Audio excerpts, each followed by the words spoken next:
BJP की प्रचंड जीत और कांग्रेस की करारी हार पर केंद्रीय मंत्री ज्योतिरादित्य सिंधिया ने कांग्रेस पर निशाना साधा है।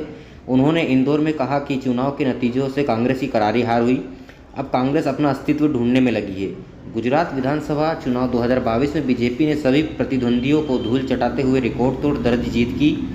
पार्टी ने 156 सीटों पर परचम लहराया। बीजेपी जीत के साथ ही प्रदेश से कांग्रेस का सुपड़ा साफ कर दिया। गुजरात जीत को लेकर केंद्रीय मंत्री ज्योतिरादित्य सिंधिया गुजरात विधानसभा चुनाव में बीजेपी की प्रचंड जीत और कांग्रेस की करारी हार पर केंद्रीय मंत्री ज्योतिरादित्य सिंधिया ने कांग्रेस पर निशाना साधते हुए कहा कि कांग्रेस अपना वजूद खोजने को मजबूर हो गई है। इंदौर में मीडिया से बातचीत में सिंधिया ने कहा कि आज कांग्रेस की हालत यह है कि वो अपना वजूद खोजने में मजबूर है।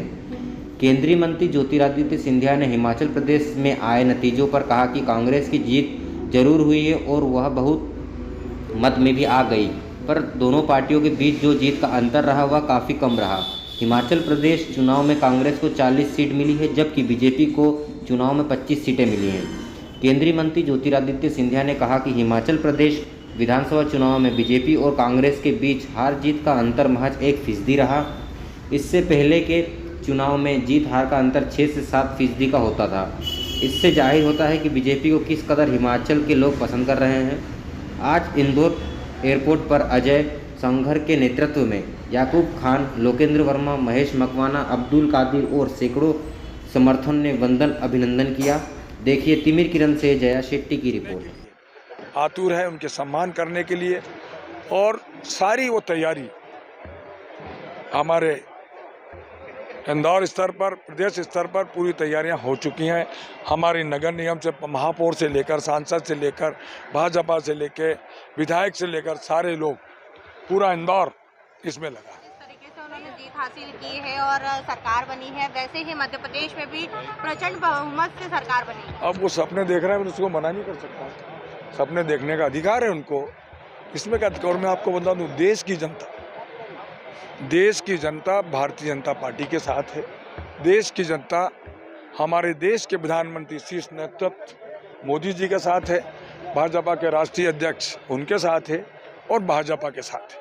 क्या लगता है जो स्टार प्रचारक थे वो नहीं पहुंच पाए, जो राहुल गांधी की यात्रा थे उसमें जो बड़े नेता शामिल होते गए? आप जानते हैं गुजरात का नतीजा कहा तो यही जा रहा है। नहीं, उनको पहले से पता था कि सारे रिकॉर्ड अभी तक के भारतीय जनता पार्टी तोड़ेगी गए। अब ये क्यों नहीं गए, क्या कारण है, ये तो कांग्रेस वाले उत्तर मेरे अच्छे दे सकते हैं। हम लोग तो भारतीय जनता पार्टी के एक छोटे से सिपाही हैं, कार्यकर्ता हैं, इसलिए हम काम करने गए थे। जिस कांग्रेस की हालत आज अपने अस्तित्व पे ढूंढने पर निर्भर हो चुकी है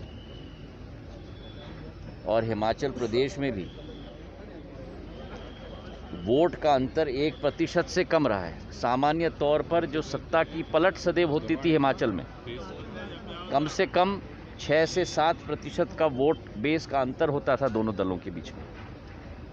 आज वो भी केवल 1% से कम सिमट कर रह गया है।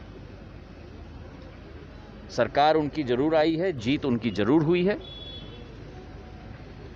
पर हमें विश्वास है कि आज जनता की विकास की लड़ाई और जनता की सेवा की लड़ाई में भारतीय जनता पार्टी का एक एक कार्यकर्ता हिमाचल प्रदेश में भी और दिल्ली में भी पूर्ण उत्साह के साथ और संकल्प के साथ जूझ कर रहेगा, इसका हमें पूरा विश्वास है। देखिए, कई लोगों को सपने देखने की आदत है। सपने देखें। धरातल पर भारतीय जनता पार्टी की सरकार शिवराज सिंह जी चौहान जी के नेतृत्व में